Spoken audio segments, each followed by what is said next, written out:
आज आपण सोडवणार आहोत इरा सेशन 2. आता इरा सेशन 2 आपल्याला कशाप्रकारे सोडवायचं आहे, संपूर्ण मार्क कशाप्रकारे आपल्याला मिळवायचे आहे, हे आज आपण पाहणार आहोत. तर यामध्ये बघा, जे ऑरेंज कलरमध्ये असतील त्याला आपल्याला ग्रीन करायचं आहे, जे ब्लू कलरमध्ये नॉलेज चेक दिलेलं आहे त्यालासुद्धा ग्रीन करायचं आहे आपल्याला.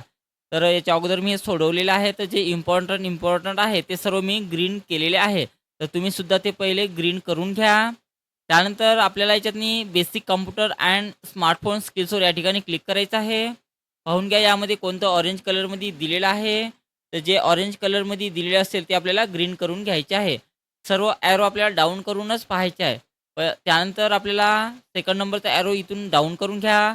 यामध्ये पाहून घ्यायचं आहे काय कंपल्सरी आपल्याला सोडवायचं वगैरे काही असेल तर ते आपण व्हिडिओ वगैरे पाहू शकतो. त्यानंतर या ॲरोवर क्लिक करा आणि याच्यासुद्धा आपण चेक करून पाहायचं आहे. त्यानंतर या ठिकाणी आपल्याला नॉलेज चेक दिलेलं आहे. तर हे पहिलं आपलं नॉलेज चेक असणार आहे. तर पहिलं नॉलेज चेक आपण सोडवणार आहोत. त्याच्यावर क्लिक करा नॉलेज चेकवर आणि त्यातून स्टार्ट करायचं आहे. स्टार्ट केल्यानंतर बघा, पहिल्या नॉलेज चेकमध्ये आपल्याला मित्रांनो 5 प्रश्न दिलेले आहे आणि इथे 5 मिनिटाचाच टायमिंग आहे. तर आपल्याला पटकन ते सर्व सोडवायचं आहे. तर पहिला प्रश्न, लॅपटॉपच्या कर्सरवर नियंत्रण ठेवण्यासाठी तुम्ही डॅश डॅश वापरू शकता म्हणत आहे. तर काय वापरू शकतो बघा आपण? तर लॅपटॉपचे ट्रॅकपॅड आहे, त्यानंतर सेव्ह अँड नेक्स्ट करा. वायरलेस माऊस कॉम्प्युटरला जोडण्यासाठी डॅश डॅश वापरले जाते म्हणत आहे. तर वायरलेस माऊस कॉम्प्युटरला जोडण्यासाठी आपण काय वापरले जाते? तर यासाठी आपण USB डोंगल वापरले जाते. त्यानंतर डॅश डॅशला कॅमेरा लेन्स असते म्हणत आहे. तर कशाला कॅमेरा लेन्स असते बघा? तर वेबकॅमला असते. तर वेबकॅमवर क्लिक करा आणि त्यानंतर सेव्ह अँड नेक्स्टवर क्लिक करा. डॅश डॅश लॅपटॉपच्या स्क्रीनच्या वरच्या बाजूला असते म्हणत आहे. तर लॅपटॉपच्या स्क्रीनच्या वरच्या बाजूला काय असते बघा? तर वेबकॅम असते. त्यानंतर सेव्ह अँड नेक्स्ट करा. जर एकाहून जास्त व्यक्ती लॅपटॉप वापरत असतील, तर जेव्हा लॅपटॉप वापरत नसेल, तेव्हा तो डॅश डॅश करणे योग्य ठरेल म्हणत आहे. तर त्यावेळेस आपल्याला काय करायला पाहिजे? तर त्यावेळेस आपण साइन आउट करायला पाहिजे. साइन आउट करा आणि त्यानंतर सेव्ह अँड नेक्स्ट बटनावर क्लिक करायचं आहे. त्यानंतर सर्व प्रश्न झालेला आहे सोडून. त्यानंतर एंड एक्झामवर क्लिक करायचं आहे. येस करा. तर अशा प्रकारे आपलं पहिलं नॉलेज चेक सोडवणं झालेलं आहे आणि या ठिकाणी आपला स्कोर्स पूर्णपैकी पूर्ण इथं आलेला आहे. तर स्कोर्सवर नक्की लक्ष ठेवायचं आहे. तर आपण जे काही सोडवलेलं आहे त्याचा स्कोर्स पूर्ण मिळालेला आहे किंवा नाही, चेक करून घ्या. त्यानंतर या ठिकाणी Google जेमिनीवर क्लिक करायचं आहे आणि त्यातनी नॉलेज चेक दिलेला आहे नंबर 2चं. तर नॉलेज चेकवर क्लिक करा आणि याच्यातून स्टार्ट करायचं आहे. स्टार्ट केल्यानंतर बघा, याच्यामध्ये आपल्याला 2 प्रश्न दिलेले आहेत. तर पहिला प्रश्न, Google जेमिनी मुळात कशासाठी निर्माण केले गेले आहे म्हणत आहे. तर Google जेमिनी कशासाठी बनवलेले आहे? तर ते अनेक टास्क करायला मदत करण्यासाठी बनवलेले आहे. तर हे त्याचं उत्तर आहे. त्यानंतर सेव्ह नेक्स्ट करा. युजरसाठी मीटिंग शेड्यूल करताना Google जेमिनी युजरसोबतची इंटरॅक्शन कशाप्रकारे वापरते म्हणत आहे. तर कशाप्रकारे वापरते बघा? तर याचं उत्तर बघा, मागील इंटरॅक्शनवर आधारित सजेस्ट करते. तर हे त्याचं उत्तर असणार आहे. तर याच्यावर क्लिक करा आणि त्यानंतर सेव्ह अँड नेक्स्ट बटनावर क्लिक करायचं आहे. त्यानंतर येस बटनावर क्लिक करा. तर अशा प्रकारे आपलं दुसरंसुद्धा नॉलेज चेक सोडवणं झालेलं आहे आणि या ठिकाणी आपल्याला पूर्णपैकी पूर्ण इथं स्कोर्स इथं आलेला आहे.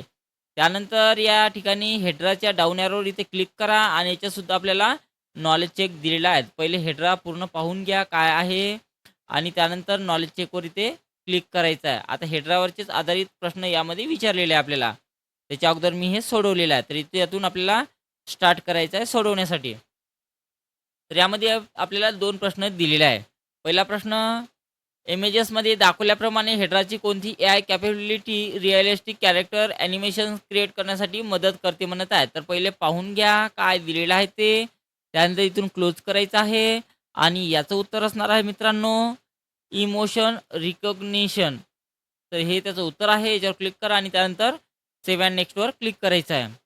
त्यानंतर एआय पॉवर्ड कॅरेक्टर्स जनरेट करण्यासाठी हेडरा कोणत्या प्रकारचे इनपुट प्रोसेस करते म्हणत आहे. तर कोणत्या प्रकारचे प्रोसेस करते?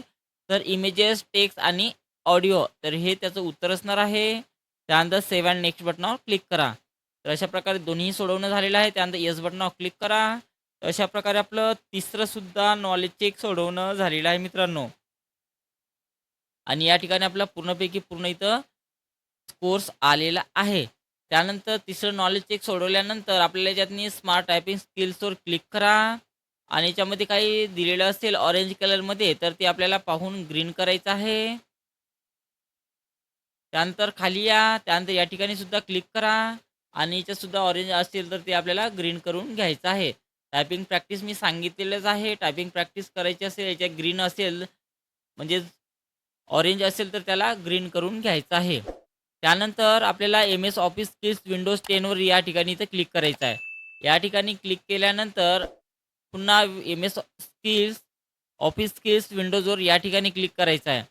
या ठिकाणी क्लिक केल्यानंतर या ठिकाणी आपल्याला नॉलेज चेक दिलेलं आहे. तर हे नॉलेज चेक आपलं 4 नंबरचं नॉलेज चेक असणार आहे मित्रांनो. तर याच्यावर क्लिक करा आणि याच्यातून स्टार्ट करायचं आहे. तर यामध्ये बघा 5 प्रश्न दिलेले आहेत. तर पहिला प्रश्न, खालीलपैकी कोणती टॅब प्रॉपर्टीज विंडोजमधील फाईलचे एक्सटेन्शन दाखवते म्हणत आहे? तर याचं उत्तर बघा ऑप्शन 1 असणार आहे. बघा इथं फाईलचं एक्सटेन्शन या ठिकाणी आपल्याला दाखवलेलं आहे .docx म्हणजेच ही डॉक्युमेंटची फाईल आहे. तर हे त्याचं उत्तर असणार आहे. तर याचं उत्तर पहिलं असणार आहे. त्यानंतर 7 नेक्स्ट करा. कोणते चित्र क्विक ॲक्सेस एरिया हायलाइट करते म्हणत आहेत? तर क्विक ॲक्सेस एरिया कशाला म्हटले जाते? तर बघा या चित्रात दाखवलेलं आहे, याला म्हटले जाते. तर याचं उत्तर ऑप्शन 2 असणार आहे. खालीलपैकी कोणत्या चित्रात टास्कबारवरील स्टार्ट बटन दाखवलेले आहे म्हणत आहेत? तर स्टार्ट बटन आपल्याला ऑप्शन 2 मध्ये इथं दाखवलेलं आहे. तर याचं उत्तर ऑप्शन नंबर 2 असणार आहे. फोल्डर सिस्टीम तिच्यातल्या डॅश डॅश आणि डॅश डॅश यांनी तयार होते म्हणत आहे. तर कशा कशांनी तयार होते बघा? तर ते आपलं कशाने तयार होणार आहे? तर याचं उत्तर फोल्डर आणि फाईल्स आहे. हे त्याचं उत्तर असणार आहे. विंडोज एक्सप्लोररमधल्या ॲड्रेस बारला डॅश डॅश देखील म्हणत आहे. तर त्याला आपण ब्रेड कंबस म्हटले जाते. तर याच्यावर क्लिक करा आणि त्यानंतर सेव्ह अँड नेक्स्ट बटनावर क्लिक करायचं आहे. अशा प्रकारे संपूर्ण सोडवणं झालेलं आहे. त्यानंतर येस बटनावर आपल्याला क्लिक करा. तर अशा प्रकारे आपलं चौथं सुद्धा नॉलेज चेक कंप्लिटली सोडवणं झालेलं आहे आणि या ठिकाणी आपला पूर्ण स्कोर्स या ठिकाणी इथं आलेला आहे. त्यानंतर चौथं नॉलेज चेक सोडवल्यानंतर शेवटचं 5वं नॉलेज चेकसुद्धा या ठिकाणी आपल्याला सोडवायचं आहे. तर या ठिकाणी नॉलेज चेकवर क्लिक करा. नॉलेज चेकवर पुन्हा इथे खाली क्लिक करायचं आहे या ठिकाणी आणि याच्यातून स्टार्ट करायचं आहे. हे आपलं 5वं नॉलेज चेक असणार आहे. त्याच्यामध्ये 5 प्रश्न दिलेले आहे. तर पहिला प्रश्न, पेंट ॲप्लिकेशन टास्कबारला पिन करण्यासाठी कोणता पर्याय तुम्ही निवडाल म्हणत आहे? तर टास्कबारला पिन करण्यासाठी आपण कशाचा वापर केला जाते बघा? तर याचं उत्तर ऑप्शन नंबर 3 असणार आहे.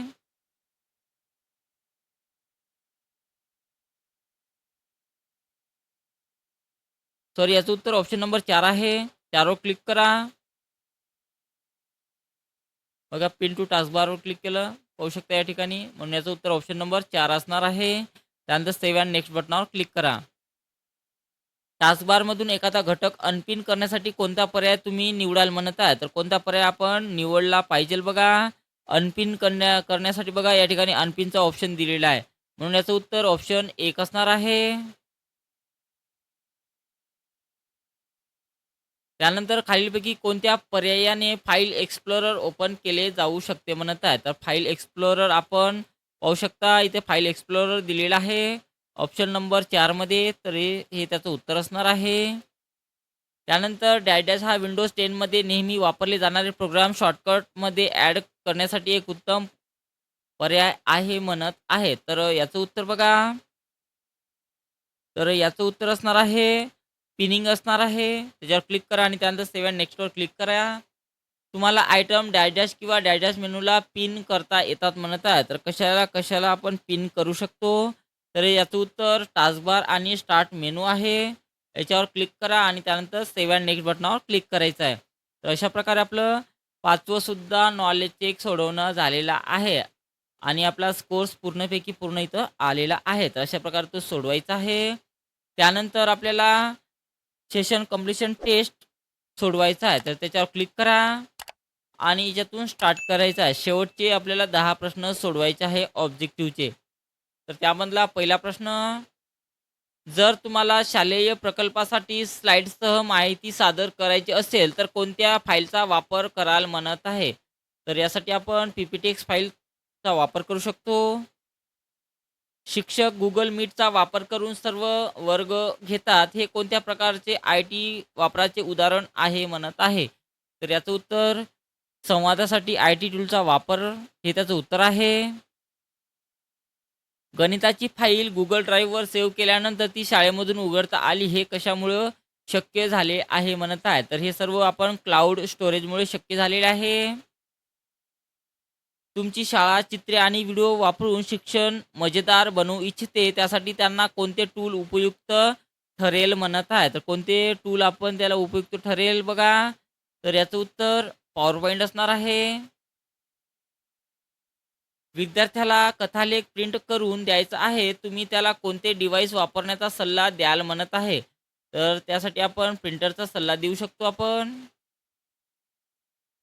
शालेय कामासाठी क्लाउड कॉम्प्युटिंगचा उपयोग कशासाठी होतो म्हणत आहे? तर इंटरनेटवरून फाईल सेव्ह आणि उघडण्यासाठी हे त्याचं उत्तर आहे. 2 विद्यार्थी ब्लूटूथचा वापर करून एकमेकांना कशी मदत करू शकतात म्हणत आहे? तर कशाप्रकारे मदत करू शकते बघा? तर याचं उत्तर फायली वायरलेस पाठवण्यासाठी हे त्याचं उत्तर आहे. .xlsx फाईलमध्ये सामान्यतः काय साठवले जाते म्हणत आहे? तर यामध्ये आपण गणिती आकडेमोड आणि टेबल्स साठवले जातात. शिक्षकाने गृहपाठ ऑनलाईन पाठवण्यास सांगितले आहे. त्यासाठी कोणता प्लॅटफॉर्म उपयोगी ठरेल म्हणत आहे? तर कोणता प्लॅटफॉर्म उपयोगी ठरणार आहे? तर याचं उत्तर Google क्लासरूम आहे.